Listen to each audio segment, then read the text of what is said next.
మెదక్ జిల్లా రామాయంపేట మున్సిపల్ ఎన్నికల ప్రచారం హోరెత్తుతుంది. 10వ వార్డులో మాజీ ఎమ్మెల్యే మైనంపల్లి హనుమంతరావు ఆధ్వర్యంలో నిర్వహించినటువంటి గల్లీ గల్లీ ప్రచారం స్థానిక రాజకీయాల్లో కొత్త ఊపిని తెచ్చింది.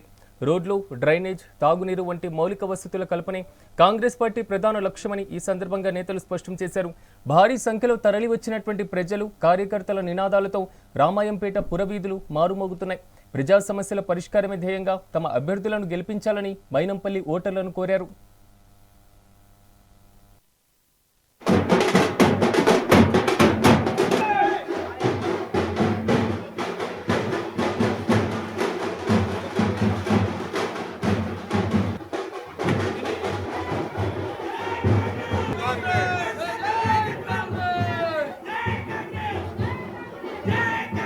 భగీరథ కొద్దిగా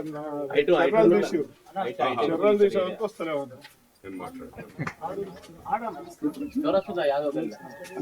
మన సీసీ రోడ్ మంచిగా వెడల్పు.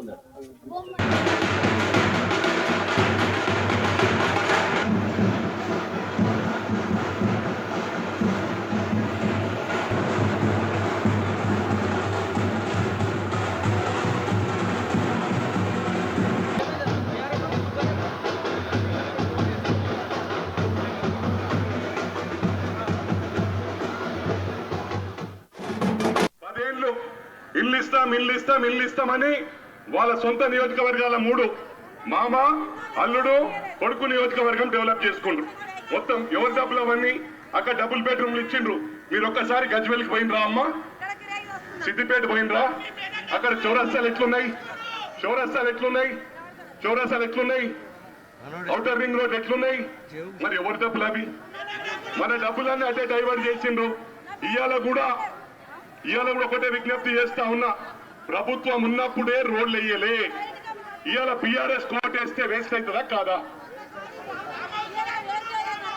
అవును. ఒకటి పేపర్ కు పరిమితం. రెవెన్యూ డివిజన్ ఇచ్చినాం రామాయంపేట కన్నారు, ఇయ్యలే. ఏం కాలే, పేపర్ మీదనే 100 కోట్లు ఏడుపాలకి ఇచ్చినామన్నారు. ఓన్లీ పేపరే. వీళ్ళు పేపర్లను ఇచ్చి మీకు ఇది ఇచ్చినాం అది ఇచ్చినామన్నారు. ఏది ఇయ్యలే అని చెప్పి సందర్భంగా తెలియజేస్తా ఉన్నా. మేము ప్రతి గ్రామంలో సన్న బియ్యంలు ఇచ్చినాం, ప్రతి గ్రామంలో రేషన్ కార్డులు ఇచ్చినాం. 10 సంవత్సరాల్లో ఇప్పుడు అమ్మ ఉంది, 10 ఏళ్ళు ఇల్లు ఇస్తామని